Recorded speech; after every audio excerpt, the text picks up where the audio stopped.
feel it, Harry? It's our big chance, man. Well, then who's playing first? Yeah. I mean, the fellow's name on first base. Who? The Corfine guy. Oh, jeez. No! Kelly Clarkson! You mean shenanigans? No! I have nipples, Greg.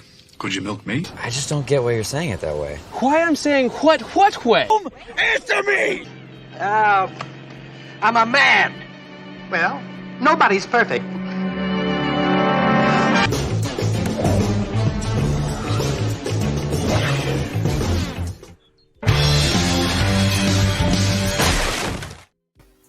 Hey, and we're live-ish here on the Fierce Go channel with the countdown where me and somebody count down something, usually involving the world of movies. Today we're talking about the top 10 movies of the year, 1997. I remember it so fondly.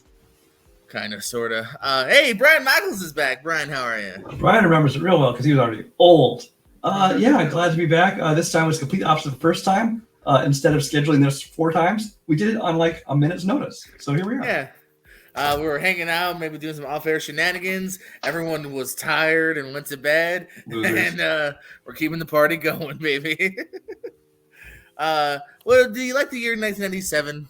I do. It's actually, honestly, I feel like one of the strongest years of all time. There's a good 4 or 5 years that I consider like kind of the strongest ones, and like 3 or 4 of them are in the 90s. So this is I'm saying like I really dig my kind of top 20 and even 25 and 30. Like, yeah, that's a good year. Well, nothing more wasting time. Let's hear if we got some honorable mentions, things that didn't quite make the top 10, and then whatever you got for number 10, shoot it at us.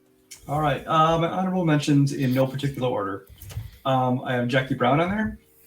Didn't quite live up to Pulp Fiction, but I like Jackie Brown a lot. It's one that's kind of gone on and off my top 10. There are parts about it I really like, some things that kind of keep it off of there. George Clooney's big breakout starring role, The Peacemaker, with Nicole Kidman. I thought that was a real solid thriller. I think a lot of people haven't even seen this movie. Also, the first live-action film from DreamWorks. I enjoyed that quite a bit. Yes. Orgasmo, from the makers of South Park, Trey Parker and Matt Stone. This is one that never obviously went to theaters, but I had heard about it and I finally got a hold of it like when it first came out on DVD, and it's hilarious. I mean, obviously you have to have the right sense of humor to enjoy this kind of thing, but it's perfect for me who has a very base, horrible sense of humor. My fourth one is Amistad, Steven Spielberg film.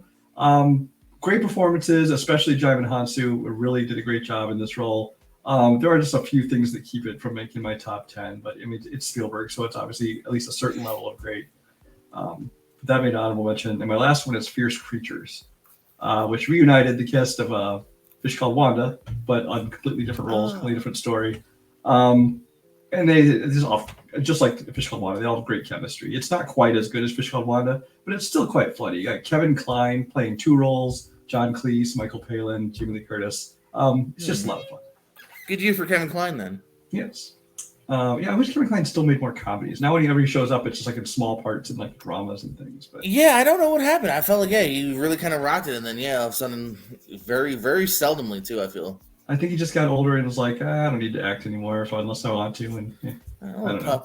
What was it? Someone's dad in one of those rom-coms recently? It was Ashton Kutcher's in No Strings Attached. Yeah, No Strings, yeah. He showed up and he reunited with Sigourney Weaver like last year or 2 years ago in, what was it called? Something House. I don't know. Which they're all good, but it's like they're more, dramas, maybe a little bit of comedy, but not the usual Kevin Kline we love. Then going to my number 10. It's another Spielberg movie that year of The Lost World, Jurassic Park. It is a drop off from the first Jurassic Park, but I mean, I still enjoy it quite a bit. All the dinosaur stuff is awesome, especially when the dinosaur finally gets to the mainland in the U.S. That stuff is all great. Again, there's a few things in it, the little girl, Ian Malcolm's daughter, which I could have done without. But I still enjoy it quite a bit, even though it's probably one of the weaker ones of the series. What are your honorable mentions? Right outside of my list, and these are in order because I'm that kind of guy. Boogie Nights is outside of my list. I enjoyed it a lot, but it kind of fell slightly short there. But a good Paul Thomas Anderson movie. Fools Rush In, always been a favorite of mine, favorite rom-com. Matthew Perry falls for Salma Hayek. Supposed to be a one-night stand, but they kind of slowly, surely fall in love. Good cultural clash movie as well. Wag the Dog, I have a lot of love for, with De Niro and Hoffman, kind of movie within a movie, as well as some good political humor. I mentioned Kevin Kline because I'm a big fan of In and Out, is right outside of my list as well here. A teacher gets outed by Matt Dillon at the Oscars, and even he's not sure if he's gay or not. Kind of coming into your own skin kind of movie. Austin Powers, International Man of Mystery, the first Austin Powers we got, very funny. I like the whole trilogy. The first two I think are the best. I actually like the second one even the most, weirdly enough. And then my number 10 is actually it is a sequel. Scream 2, or a return to Woodsboro. I've got a lot of love for Scream 1. It's kind of my OG horror film. I think maybe because it only had violence and no boobies, my mom was like, fine, I don't care. As long as there wasn't boobs, I couldn't watch most of the Jasons, you know what I mean, and several of the Freddys. But I can turn you into a serial killer as long as you're not chasing after women. That's fine. No, that was it. They would read the VHS and go, okay, violence, fine, profanity, drug use, language, sexuality. Sorry, can't watch this one. So Scream's kind of my franchise here. This is I think it's a very good sequel follow-up. They all have great openers. This is the fun Jada Pinkett. Hey, get her name out of your mouth, Brian. Omar Epps opener. It makes some really bold decisions too with cast members of the first one here. I enjoy it. I think it's a very, very, really sequel in a franchise that I don't think it has a dud, and it's definitely not this one. So Scream 2 comes in at my number 10. What you got at Joe at number 9? My number 9, you mentioned as an honorable mention, is Fools Rush In. Nice. This movie was as high as like number 3 or 4 on my list at times, in different times of my life, and even up until a couple of weeks ago. It's because this is a movie that, obviously it's not as good a movie as some of the ones I have up above it now, but it's just one that hit me at the right time in my life. I felt like I identified a lot with Matthew Perry at the time. Salma Hayek, I was madly in love with by this point, as anyone should be. Oh my god! And it's my childhood. This and From Dusk Till Dawn. Like, come on. Yeah. I basically lived for Salma Hayek, and she's gorgeous in this. But it's a great rom-com. I really enjoyed it. I've watched this multiple times. Probably almost at least once a year, honestly. It helps that my best friend, he married a Mexican girl, and so they consider this like their movie, and so they always want to watch this. So it's like, fine, I'll watch that too. But yeah, I love this movie as well. Oh, look at that shot right there. Oh, gorgeous. No, I'm so glad it's on your list too, because I really do. I did another show, maybe it was a draft or a countdown. I don't remember this one. I do too many shows, but it was a 90s rom-com, and I definitely had this on my list for that here. Yeah, it's always one of my enjoyment. I think it's funny. I think it's sweet. I think their chemistry is nice. And I think it's earned as well with how it proceeds and ends. And yeah, it's a really well-made rom-com. Yeah, if anyone hasn't seen it, definitely check it out. So that's cool that that's on your list. Coming in my number 9 here, I got LA Confidential. I got it coming in at my number 9. Something I'm a little more recent of, at least in the last 4 or 5 years. Curtis Hanson. Again, I'm just a sucker for a great caster as well, and so many people giving in great performances here. I've started to become even more of a Danny DeVito fan these last few years, looking back at his more 80s and 90s filmography, because I feel like now he's kind of fallen into that just kind of weird grandpa character role in Haunted Mansion and It's Always Sunny. I feel like he's kind of one note now, but this, War of the Roses, even Matilda, you look at 80s, 90s DeVito, and he's really fun, great character actor. But besides that, you got one of the first times you see Russell Crowe, Guy Pearce. Just a really, really fun, pulpy movie here. LA Confidential at number 9. What you got number 8? My number 8 is the Disney's animated Hercules. The 90s are the golden age of Disney animated films, actually starting with Little Mermaid in 89. And then you go into, Beauty and the Beast and Aladdin and Lion King, and even Pocahontas I like. What else is in there? Tarzan, Mulan. It's just I think all the best Disney movies came out in this period. And Hercules, while it wasn't the strongest of the bunch, it wasn't up there with Aladdin and Lion King, Beauty and the Beast. I think this is just below them. It's a great movie. I at first wasn't sold on the kind of animation style they went for. It's a little bit different in the design of it, but I eventually kind of grew to love that. The songs in it obviously are wonderful. Megara in this movie is one of those animated crushes you have that makes you feel kind of dirty when you're watching the movie. I don't know why. I just had a thing for her. but yeah, I mean, and then you have Pain and Panic with Matt Frewer and Bobcat Goldthwait. It's just one of those movies. It's a lot of fun. Has a lot of great music, just like all the Disney movies in this period of time. And I've always been big on mythology as well, so I had a lot of fun watching this one. Oh, very cool. Yeah, that's a fun one. It's one I haven't actually visited in a while here, but I do remember enjoying it as a kid and whatnot growing up. So that's a fun one. Hercules, Ed, your number 8. I'm on Ray. We mentioned what was it? Kevin Kline had a good 97. You know, had a kick-ass 97. Nicolas Cage. Let's talk Face Off. I got first here. It's face/off, by the way. Okay, no trivia points for me. I didn't write it. I saw that. Then I thought with all the off periods, it would look weird. All right, you know what? I won't even go any further till I fix it. All right. Oh, that's a question mark. Okay, that's there we go. Better. That's better. You may continue now. Thank you. This is my first. Actually, no, I think I saw Hard Targets. It's not my first John Woo film when I grew up, but it's my second John Woo film for me. And I love the kind of contradicting performances here. You can kind of tell when Nicolas Cage can turn from loving to creepy, or vice versa. Same thing with John Travolta here. The action works here. It's also just like weird too. Some of the decisions that they made, whether it's in the script or on the fly, it just some of the really weird looking decisions and everything. It's just odd, but it makes for a very entertaining movie here. I just again one of the great action flicks I grew up on. Face Off coming in at number 8. I've honestly never loved this movie that much. Yeah, it's like I figured you'd like it. The concept of it is cool, and especially watching John Travolta basically do his Nick Cage impression and vice versa. Yeah, that was kind of a lot of fun and kind of campy fun. My problem with it is 100% John Woo, because I've never really liked his direction. I think if you played all the slow mo at regular speed, this movie's about 20 minutes long. And it's just, and like you said, there's a lot of weird directorial decisions and some stuff. And it's like it almost seems like it's too campy to be a straight action movie, but too much action.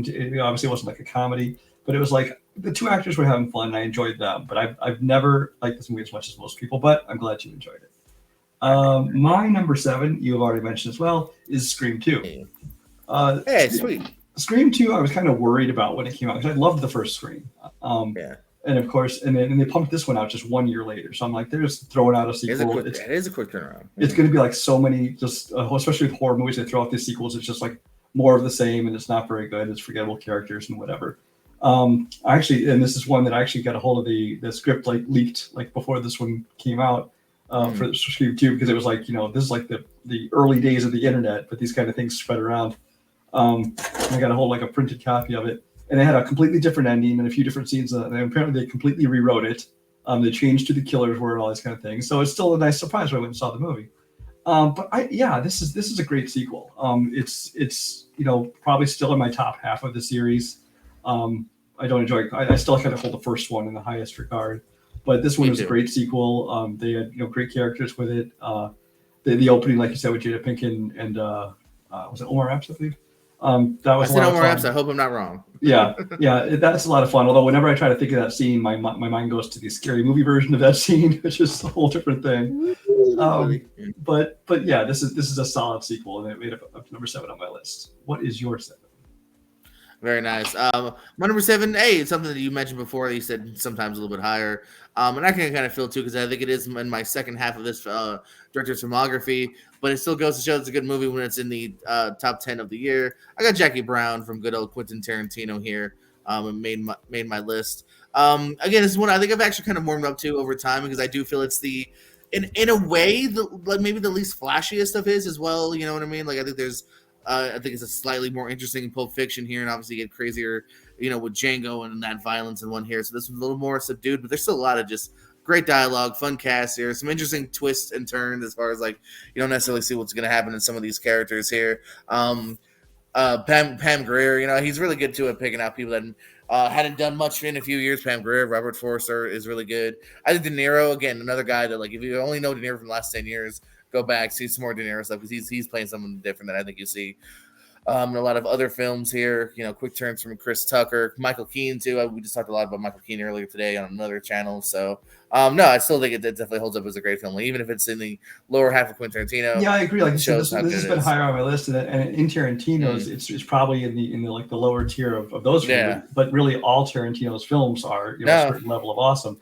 It's just some movies like this one and Inglourious Basterds for me, which I know a lot of people love, and Once Upon a Time in Hollywood. That's high for me. And Once Upon a Time in Hollywood, these are movies that I think like are made of a ton of great scenes. It's just somehow the overall movie doesn't do it for me. Like Pam Grier was the person I care least about in this movie, and she's like the main character. But it's like I loved everything around it. So it's a fun movie, and I have no problem being on your list. No, absolutely.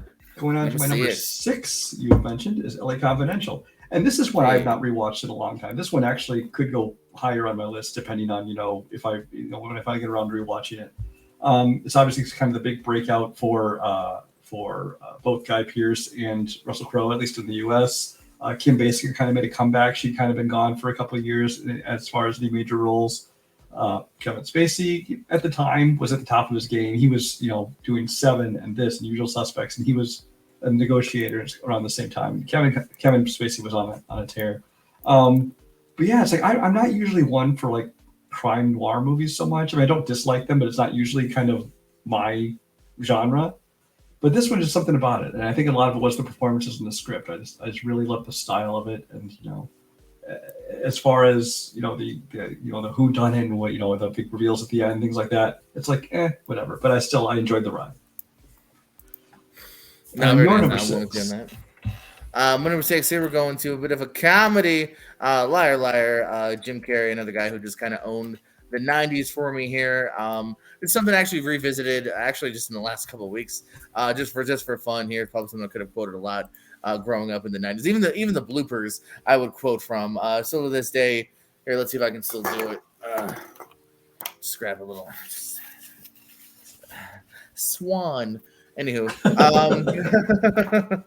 I don't know why I've done that joke probably too many times in my life here. The pen is blue. I still do the claw. The claw. Oh man, that was something me and my parents did absolutely here. Found out recently too. They actually do. They did film a scene at wrestling. There's a scene with the Big Show that was cut. Because I guess like he brings like the paperwork with him at one point in an earlier cut, but then they thought it would be better just to. They never made it to wrestling at all, but I want to see that footage. That footage is out there. Yeah, so Big Show posted something on his Twitter from a long time ago, which means the Big Show would have been in like the Water Boy, this Jingle All the Way. The Big Show had a good couple of years. Got cut out of this.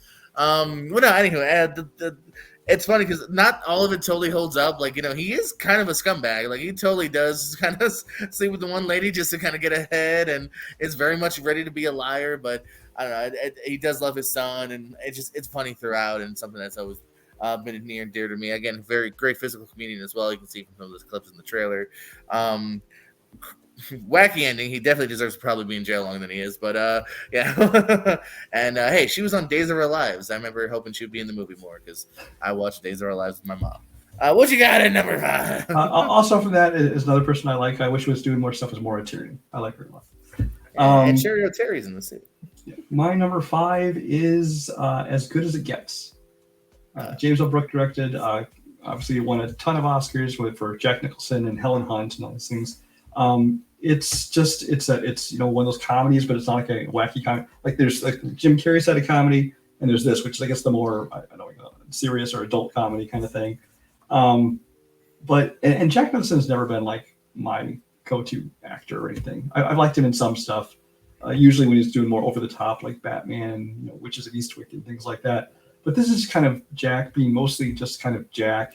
But I think it comes down to the script here. It's just top to bottom, great performance. It's obviously because everybody's nominated for this movie. It does a great job. It's a great story. It's actually one I feel I need to revisit again because I have not watched this in far too long. But it's kind of a feel good film, which is funny because the main character is purposely very unlikable. So, what do you have at number 5? We're getting. Damn it! No, why didn't I see this earlier? I swear that the time frame, she looks so different in Buffy, and Buffy's 97. Anyway, maybe because I think, you know what's messed up? I think because she's a vampire. Hear me out, Brian. She's a vampire, so they put like pale makeup on her, and she looked older in that. Anywho, going back to this, no one knows the fuck we're talking about if you're watching this. My number 5 here. Again, I think this goes to show how great of a year this is, because I love this movie, and this 5 is hard to rank.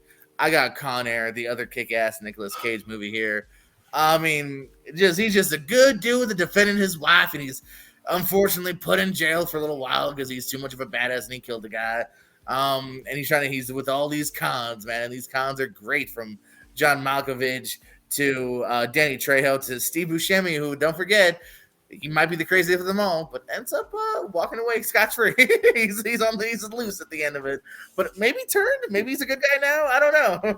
Just chilling with a little girl. But anywho, you got Dave Chappelle for a little bit here. They purposely show a shot of a little girl still alive later on. I'm sure they're forced to put that in there. That's why I'm saying, okay, either A, then it's just simply he's not a child killer. You know what I mean? Or B, maybe he's turned. I don't know. But I definitely always noticed that the girl does live. So I'm like, okay, I guess we like him. I don't know. Con Air is a weird one for me, because it's like I sometimes I really enjoy it, and sometimes I put it like with Face Off, because it's like, oh no, how do you not love these 90s Cage movies? It's this year. Well, that's the thing is, Nicolas Cage started off, he was doing, early in his career, he was doing like Vampire's Kiss and Raising Arizona. Right. It's like he was known as just being kind of crazy back then. And then he kind of got into this period where he's like doing more normal, roles for a lot of it. And then he comes in 97, does Face Off and this, with maybe his worst accent ever. It's like, why did he have to have the accent? It's bad enough he had the hair. And it's one of those things, I should like it. It's one of those like big, boisterous, like it's not a Michael Bay film, but it's got that feel to it. It's a Bruckheimer thing. Yeah. And then it's got Explosion, got a great supporting cast, with John Cusack and Cusack kind of a badass too. You don't see that much from Cusack. And so it's like, I feel like I should love this, and at times I do. Sometimes I sit down and watch it, I'm like, yeah, this is fun. And other times I sit down and watch it and roll my eyes the whole time. No. I don't know what it is about it. It's just this. You know what it is too. You mentioned all this earlier stuff. This is like my first viewings of Cage. So so I grew up like, that's Nicolas Cage. Coming in for me at number 4 is Good Will Hunting. Yeah. There's not a whole lot more I can say about this movie that hasn't already been said. My number 4. Oh, okay.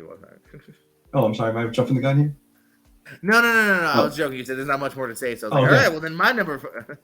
But no, obviously Affleck and Damon wrote this movie, and then they starred as well. They both do a phenomenal job, especially Matt Damon. Affleck, I've never loved Ben Affleck as an actor, but I think in here he plays this particular role very well. Show.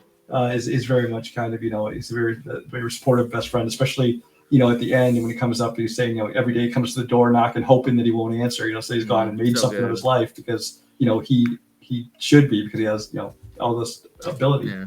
Best part of my day, those few seconds walking up, hoping you don't answer the door. Yeah. Robin Williams obviously won an Oscar for this, and for good reason. I've always liked Robin Williams when he tries to do his more serious roles. My favorite role of his is still The Fisher King, which he was nominated for that as well, I think. But he finally won an Oscar for this one. And he does such a great job in this movie. And it's the kind of thing where they could have put Robin Williams in this movie. He could have kind of overshadowed the Matt Damon and the other characters. But he really does just kind of play a supporting role, and he plays it so well. Many drivers in there are great. Gus Van Sant. This is the one movie from Gus Van Sant that I like. I don't know what his other stuff seems to be a little bit, not my style of thing. But for some reason, this one really worked for me. Maybe it's because I'm not the biggest fan of his directing choices too. And I literally mean directing. Like, what I mean? Sometimes, I don't know. Yeah, but yes, this one came in. And again, really, my top 6 will constantly change places. But this one right now is at number 4. I like it. Good choice there. What's yours? My number 4. I found out just by doing countdowns and everything. I'm a huge David Fincher fan, and didn't even know it. My number 4 is The Game with Michael Douglas here. Sean Penn, kind of his brother, sets him up upon this game. And is it a game? Oh, okay, it is a game. Oh, no, shit's getting real. No, it's a game. Shit's getting real again. It's a fun, twisty, I think the effects work. It's a thrill ride of a movie here. I enjoy everything about it. I enjoy the performances here.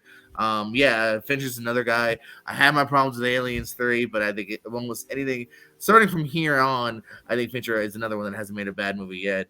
And I'm a big fan of The Game here, obviously, because it's my number 4. Never switch my graphic here. He's for me a lot like Tarantino, where it's like The Game is probably one of the lower tier movies it is for me, but all of his movies are great. I enjoy it. Honestly, I forgot this was 97. It probably wouldn't have made my top 10. Probably would have made my honorable mentions though, just because it's like the movie looks great and the performance is great, but it's like, especially as it gets towards the end, some of the twists and turns, it's like, okay, none of this makes logical sense, but you just kind of got to go with it, you know. But it's definitely a go with it movie to a degree, but like I don't know. I went with it. Like I said, it was kind of a lackadaisical, like, oh, finally, years after, probably a solid decade after it was out, I finally for the first time. Yeah, and I love everything Fincher does. So yeah, and dug it. Yeah, no, really. Like I said, I've come across just by like slowly noticing, like, man, Fincher's always like high on my list, like without even thinking about it. Like if you had asked me a few years ago if he was one of my favorites, I would have said no, but I can't deny it anymore. I'm always talking about him, evidently. What we at? We're at number 3. My number three is The Fifth Element. Hey. The Fifth Element. This is coming off the heels of The Professional for Luc Besson. Actually, I take that back. I think The Messenger, Joan of Arc was in between there, but we'll forgive him for that one. But this movie, I mean, this is a movie that came out, and this is back in '97. There was not really like internet things like that. You know, all you saw was trailers and TV commercial stuff. I had no idea what this movie was. Like one day there was like a poster in my theater saying this is opening next month. I'm like, what the fuck is this movie? And I think I finally saw a trailer for it. Once I saw the movie, it's just I love the style of it, the whole sci-fi world they build in this. Bruce Willis is pretty much just being Bruce Willis as he was at the time, you know, from the Die Hard movies and these other things. But it works very well here. But I think the real star of the show was obviously I just blanked out on her name. Why am I blanking out on her name? Mila Jovovich. As Lilu. She took a role that could have been just silly. I mean, she's half the time she's talking gibberish, and the whole time she kind of has to act childish. But she really adds real emotion. Honestly, I talked at one point on another show about how I feel that this year I would have nominated her for supporting actress, and I'm not even kidding. Because especially in some of the scenes where she gets to show some real emotion and stuff, it's so much fun. And then the rest of the movie, she has like this childlike, you know, look of wonder, and as she's learning and absorbing things. And then, of course, when she gets in the action scene, she just really kicks ass. I love that outfit, by the way, too. But yeah, it's an iconic outfit. This is a movie that just it looks phenomenal. I love the look of this movie. I think the only thing I maybe don't like is some of the creatures and the costumes. It gets a little much. But it's just a ton of fun. And this is a movie, like I said, it came out of nowhere, and I loved it. It made my number 3 of the year. What is your number 3?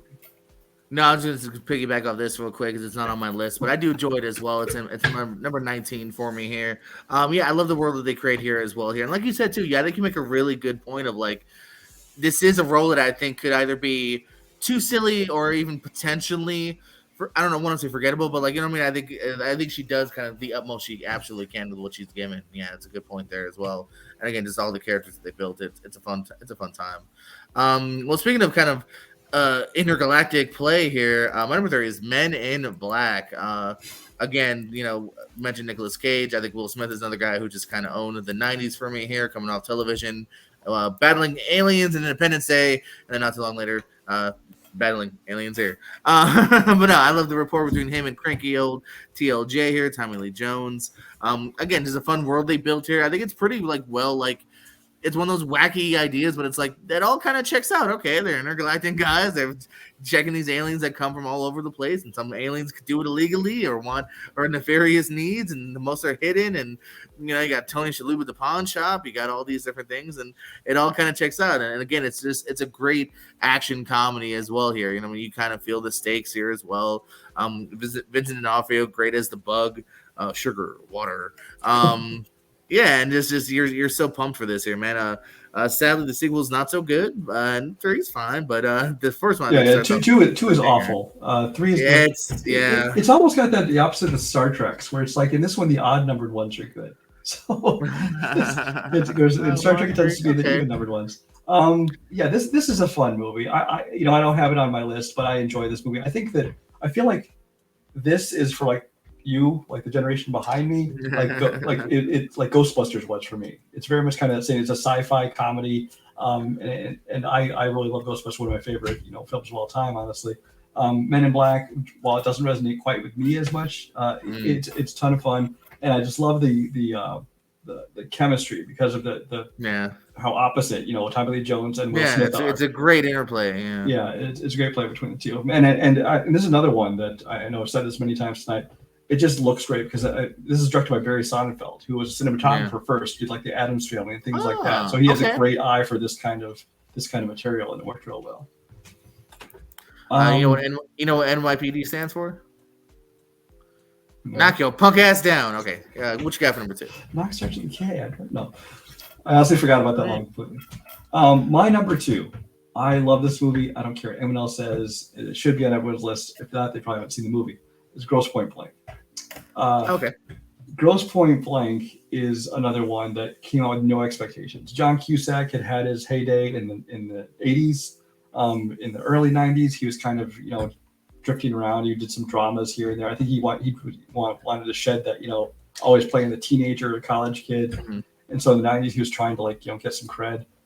Here he comes back between this and Con Air, he's got a killer year. This is a good year literally. For him. But because he comes back and he does this thing where obviously he's not playing a high school kid anymore. He's going back to his high school reunion. If you haven't seen the movie, he is a hitman who gets an invitation to his high school reunion, and he only goes because he also has a job he's supposed to commit there. And then you get all involved with the hitman's union and stuff like that. It has Dan Aykroyd coming in. It's a great interplay between them and here. But this is one, the script is just whip smart. I love the dialogue in this movie. It is so great, especially between him and Dan Aykroyd, between him and Minnie Driver, who, again, is having a great year this year. I loved her in this movie. She was adorable. Is Hank Azaria in the supporting cast, along with Dan Aykroyd. A lot of other recognizable faces, which I don't know all their names offhand, but Michael Cutlass, whose name is, who is Abraham in Walking Dead. But yeah, there's a lot of great people in this movie. But it's just, first of all, for somebody like me who grew up in the 80s mostly, the soundtrack is awesome. It's all Bolding Jeremy Piven's in this? Oh, Jeremy Piven, of course. He's in every John Cusack movie, pretty much. At least it's comedies. When the entourage money hits is when his hairline grows. Somebody getting paid to buy new hair again, yeah. Have you seen this movie? I have.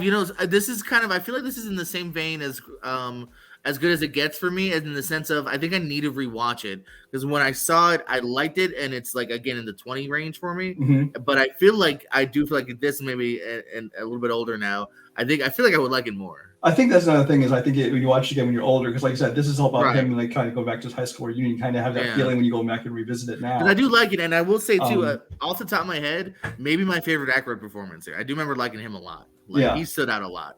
Yeah, and this is probably my favorite John Cusack performance of all time. I love him in this movie. They made they made a spiritual sequel supposedly called War Incorporated. It's the same kind of character, but it was not a very good weirdly enough, I've seen that. they're not actually connected in any way. Maybe the same writer or something worked on. I don't remember, but it's not nearly as good. So don't just pretend that doesn't exist. I would recommend everybody go see this movie if you have not already seen it, because it is a great film. Your number 2. My number 2, it's one of my favorite Kevin Smith movies. We're going against Chasing Amy. We're going to chase Amy here. Brian, trivia. Who plays Amy? Joy Lauren Adams? No. Are you serious? No, you never see Amy. It's a story. I knew it wasn't her, but I was like, I don't know. I thought maybe there was somebody in a cameo that I missed.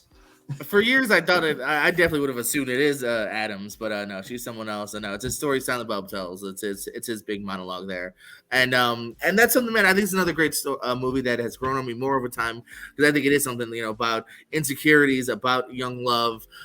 It's funny too. You know what I mean? Jason Lee has some great monologues and moments as well here. You believe that these two love each other, and maybe they're trying to fight against their natural instincts, because there is love here between these two. I love this fucking raining scene. I totally wrote a screenplay one time where the commitment scene was in the rain based off this. I'm sure I stole that from. I'm like, and it rained for no reason while he tries to get an interview with him. But yeah, man, this like I said, it's one of my higher Kevin Smith ones, because I think it's one of the funniest, but with one of the best laid out characters as well here. I think that the top three here absolutely kill it. In an alternate reality, we would have seen David Schwimmer and Jon Stewart and Drew Barrymore, I believe was the trio. But I think we got the right trio here. Chasing Amy comes in at my number 2. My number 1 film of the year. Number 1. This is such a basic pick. It's Titanic. Wow. I mean, this is a movie that, it gets so much backlash and so much hate. And I think that a lot of people just started, because especially when I remember when it came out, it obviously made all this money, this huge success, and everybody loved it. And all of a sudden there was backlash where everybody just hated it and was sick of it. And I think people confused disliking the hype around the movie and the hype around Leonardo DiCaprio. True. That definitely happens. With the quality of the movie itself. But I mean, as a movie, and I was sick of hearing about it at the time. I worked in a video store at the time, and all I heard about was Titanic and Leonardo DiCaprio. But the movie itself is still, it's great. It's a perfect movie. I mean, on a technical level, it's amazing what James Cameron was able to do. On acting level, across the board, I think it's great. It's Kate Winslet got to basically have her big break. I mean, she'd done movies before this, but this is kind of her big breakout role. And not to mention she's gorgeous. Leonardo DiCaprio, this like Romeo and Juliet, and then this kind of what's kind of set him off into the stratosphere, and he's enjoyed success ever since then. I think he has a supporting cast. Everybody from and Growing Pains, of course. Yeah, mostly Critters. But I mean, the supporting cast, everybody from Bill Paxton, Gloria Rubin to Billy Zane and Kathy Bates, and the list goes on and on. It's just a movie it's perfectly cast. It's like I said, technologically great. The story is great. Is it melodramatic at times? Sure it is, but it's supposed to be. It's a romance, and it's just they took a romance and set it against the backdrop of this disaster, the Titanic, and I think that it works perfectly on every level. Fun fact: never seen it. You're not serious. I am serious. So, oh my gosh. It used to make more sense up until Avatar because I always thought it was funny as a kid up until Avatar, and I still hold it to it that as a movie lover who has seen all these weird smaller movies, and I try to get to 100 movies every year kind of thing. I always thought it would be funny if I never saw the biggest movie of all time. Well, it's not the biggest movie of all time anymore, so now you can't use that excuse. I know, fucking Avatar ruined it, and then also the ones that came after. But plus, I know at least one scene that you'll want to watch. So. Oh, well, okay. First of all, Brian, I've seen that scene many times. Have I seen the full movie, though? I have not. And now I feel like it's to the point where I'm like, you know what? I've committed 30 years to not seeing it. You're going to watch this movie. No, never. I've committed to not seeing this movie for whatever reason. I'm committed on my deathbed. So, man, what's your number one?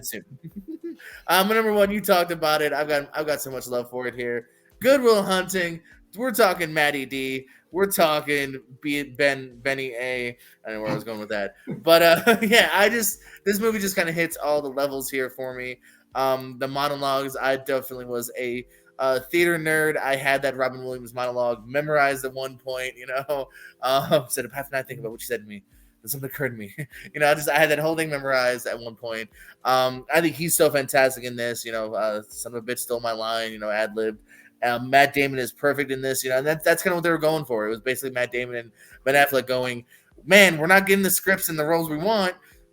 We'll write our own script and roles we want, and we'll write this great role and hopefully a good actor. I know they went maybe after Harvey Keitel, I think, at one point, and they're like, if we can get a good actor, we can get greenlit, kind of like some other movies have done that, and they got Robin Williams, who just knocks it out of the park, has the perfect balance of humor and heart and everything he says, staying up in the hospital room, till 6 a.m. because the doctors could see in your eyes that term visiting hours doesn't apply to you. Like you can feel it in his heart. I love everything about it. You mentioned the Ben Affleck scene, the best part of his day here. Skarsgård does really good. And yeah, kind of like you said too, I'm not a big Gus Van Sant fan, but I love this movie to pieces here. I just think it has so much heart and hope. Good relationship with Minnie Driver as well. So high on both of our list. Number 1 for me is Good Will Hunting. Brian, if you want to give us that top 10 again, let the world know what you liked from 1997. My number 10, The Lost World Jurassic Park. Number 9, Fools Rush In.